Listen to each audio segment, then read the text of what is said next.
मीरा को हमेशा अपने शांत जीवन में सुकून मिलता था, जो उसने अपने 8 साल की बेटी आशा के साथ बनाया था। अपने पति की असमय मृत्यु के बाद वे एक छोटे से गांव के किनारे बने पुराने लेकिन प्यारे से घर में आकर बस गए थे, नई शुरुआत और शांति की उम्मीद में।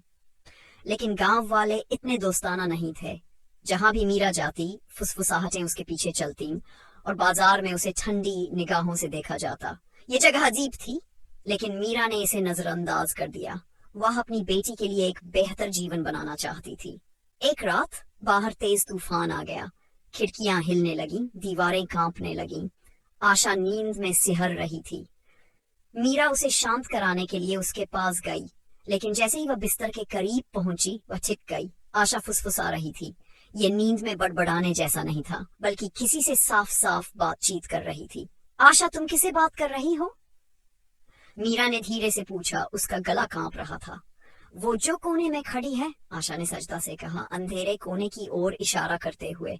मीरा का खून जम गया। वहां कोई नहीं था, लेकिन कमरे की हवा भारी लग रही थी, जैसे कोई अनदेखी चीज वहां मौजूद हो।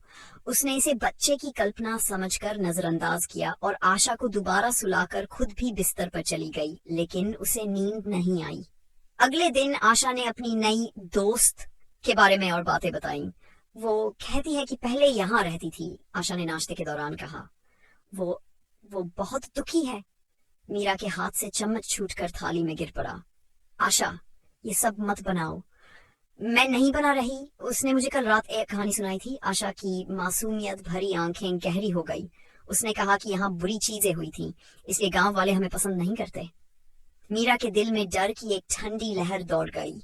उसने गांव में लोगों से इस घर के बारे में पूछने की कोशिश की, और जवाब सुनकर उसका खून सूख गया। यहाँ से चली जाओ, एक बूढ़ी औरत ने फुफकारते हुए कहा। वो घर खाली ही रहना चाहिए था। क्यों? मीरा ने हिम्मत जुटाकर पूछा। आखिरकार एक दुकानदार ने अनमने ढंग से सच उगल दिया। सालों पहले वहां एक औरत रहती थी, तुम्हारी तरह एक विधवा। उसकी भी एक बेटी थी, लेकिन वो पागल हो गई थी। उसने अपनी बेटी को कुएं में डुबो दिया और फिर उसी घर में खुद को फांसी लगा ली।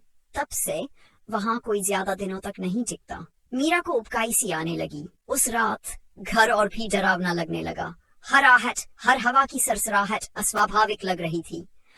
आशा गहरी नींद में थी, लेकिन मीरा का दिल जोर जोर से धड़क रहा था।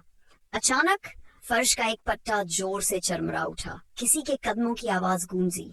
ये आशा के हल्के कदम नहीं थे, ये भारी और जानबूझकर उठाए गए कदम थे। मीरा ने अपनी सांसें रोक ली। दरवाजा धीरे धीरे चरमराता हुआ खुला। दरवाजे पर एक परछाई खड़ी थी। तुम्हें यहाँ नहीं आना चाहिए था, एक फटी हुई अमानवीय आवाज आई। मीरा ने छटपट आशा को उठाया और दरवाजे की ओर भागी, लेकिन तभी किसी अदृश्य शक्ति ने उसे पीछे खींच लिया। ठंडी हड्डियों तक चुभने वाली उंगलियां उसकी कलाई में जकड़ गई। उसने चीख मारी, जब एक भयानक पीड़ा से भरा चेहरा उसकी आंखों के सामने आ गया। आखिरी जोर लगाकर मीरा ने खुद को छुड़ाया और आशा को लेकर तूफान में भाग निकली। अगली सुबह गांव वालों ने उन्हें जंगल के किनारे कांपते हुए पाया। घर फिर से खाली हो गया, लेकिन कहते हैं अगर रात में ध्यान से सुना जाए तो अब भी वहां से धीमी धीमी फुसफुसाहटें आती हैं। एक माँ और उसकी बेटी को पुकारती हुई।